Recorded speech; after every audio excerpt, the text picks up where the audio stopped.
तेरी मेरी कहानियाँ से सभी अपडेट पाने के लिए बेल आइकन दबाएं। आज की कहानी है काला सिंदूर।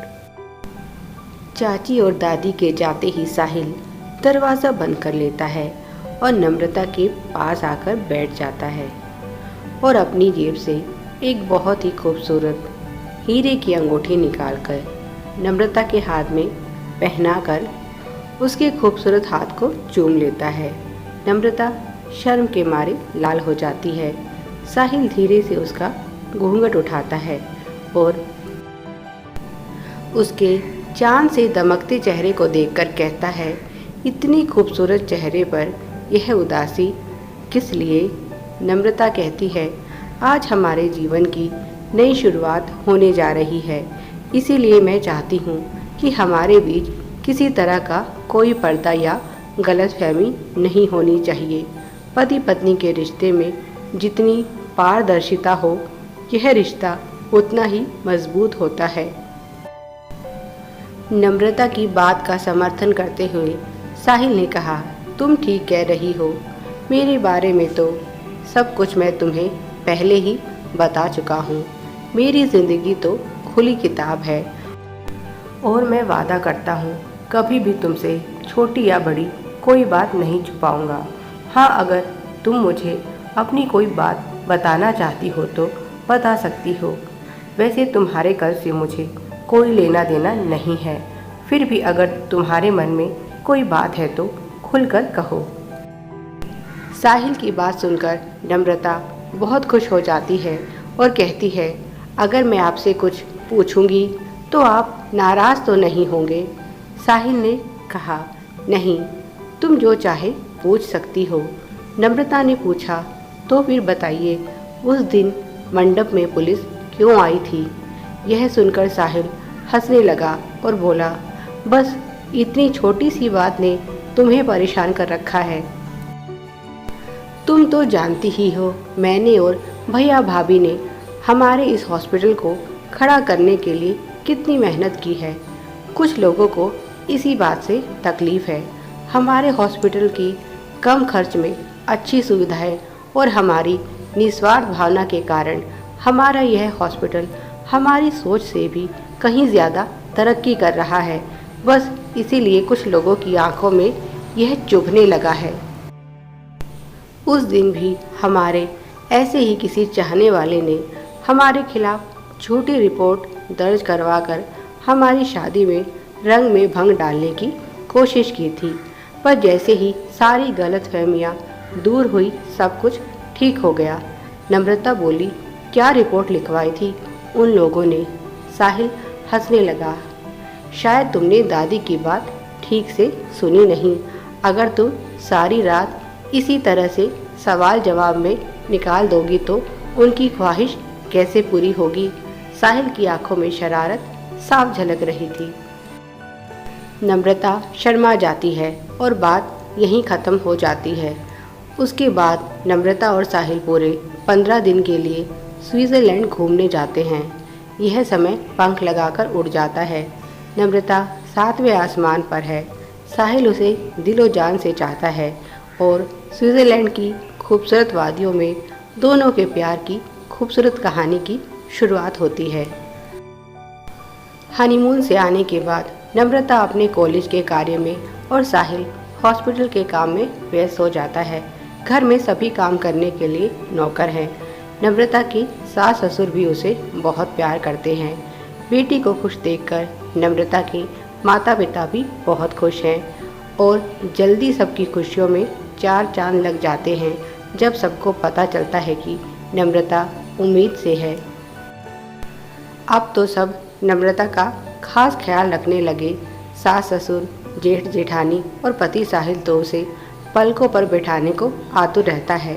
जैसे ही दादी सास को यह खुशखबरी मिलती है, वे भी गांव से आ जाती हैं। कभी कभी नम्रता सोचती कि भगवान ने उसके आंचल में कितनी खुशियां भर दी हैं, क्या वह इतनी खुशियां संभाल पाएगी? धीरे धीरे समय बीत रहा है। सभी नम्रता का बहुत ध्यान रखते हैं, पर शायद नम्रता की खुशियों की उम्र ज़्यादा लंबी नहीं थी। एक दिन वह कॉलेज से लौट रही थी। बारिश के दिन थे, चारों तरफ कीचड़ और पानी ही पानी। नम्रता का पैर फिसला और वह अपना संतुलन खो बैठी। एक कक्षा से दूसरी कक्षा में जाते समय उसके साथ यह हादसा हुआ। जल्दी ही उसे हॉस्पिटल ले जाया गया। साहिल उसके साथ ही था।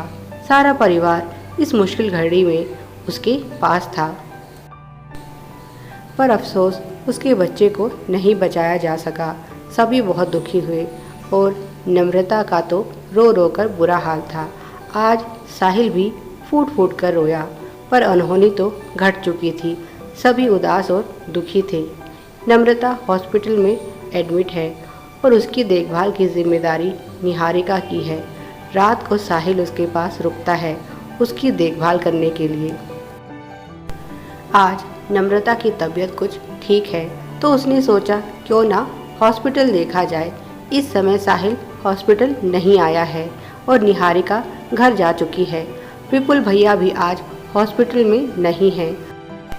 उसके ससुर जी इस समय हॉस्पिटल में हैं। निहारिका हॉस्पिटल देखते देखते साहिल के कैबिन के सामने आकर रुक गई। उसे पेट में कुछ दर्द महसूस हुआ और वह बाथरूम में आ गई। ठीक उसी समय साहिल अपने पिताजी के साथ कैबिन में प्रवेश करता है। वह इस बात से अनजान है कि नम्रता उसके बाथरूम में मौजूद है। साहिल और उसके पिता के बीच जो बातें हो रही हैं, नम्रता सब सुन रही है और उसकी आंखों से आंसुओं की धारा बह रही है। आज साहिल और उसके परिवार का असली चेहरा नम्रता के सामने आ गया है। वह बाथरूम में से सब देख रही है। थोड़ी देर बाद एक आदमी कैबिन में आता है और रुपयों से भरा सूटकेस साहिल को देते हुए कहता है, इस काम में लापरवाही नहीं चलेगी। सुना है आपकी पत्नी का मिसकैरेज हो गया है और आजकल आप बहुत दुखी हैं। अच्छा होगा कि आप अपनी पर्सनल प्रॉब्लम का असर अपने काम पर ना पड़ने दें। अब नम्रता को सब कुछ समझ आ गया कि कैसे इतने कम समय में साहिल का हॉस्पिटल इतनी तरक्की कर रहा है। उसने साहिल को क्या समझा और साहिल क्या निकला। उसे अपने पति पर बहुत गर्व था, पर आज उसका असली चेहरा देखने के बाद नम्रता को साहिल से नफरत हो गई। वह सोचने लगी, साहिल कितना बड़ा धोखेबाज है। उसे खुद से ही नफरत होने लगी कि वह भी इस पाप में साझीदार है। उसने आईने में खुद को देखा तो लगा जैसे सर से पैर तक वह लाल रंग में डूबी हुई है, पर उसकी मांग का लाल सिंदूर काला हो गया। तभी उसे साहिल की आवाज़ सुनाई दी। वह बोला, पिताजी मैं नम्रता के पास जाता हूँ और आप यह पैसे लेकर घर चले जाइए। साहिल कैबिन से निकल गया, पर अभी भी नम्रता के ससुर कैबिन में बैठे पैसे गिन रहे थे। नम्रता सब देख रही थी। वह सोचने लगी, साहिल को मुझ पर किसी तरह का शक नहीं होना चाहिए। जैसे ही उसके ससुर कैबिन से निकले, नम्रता भी जल्दी से बाथरूम से बाहर आई और वह हॉस्पिटल के शिशु गृह के पास आकर खड़ी हो गई। जब साहिल ने नम्रता को अपने बेड पर नहीं देखा तो वह उसे खोजता हुआ वहां पहुंच गया। उसने नम्रता के कंधे पर हाथ रखा। नम्रता जोर जोर से रोने लगी। साहिल ने उसे सहारा दिया और कहा, रोना बंद करो नम्रता, इस तरह से हिम्मत नहीं हारते, सब ठीक हो जाएगा और समय आने पर तुम्हारी गोद में भी ऐसा ही नन्हा मुन्ना खेल रहा होगा। अब चलो यहाँ से। Please like, share and subscribe. Thanks for watching.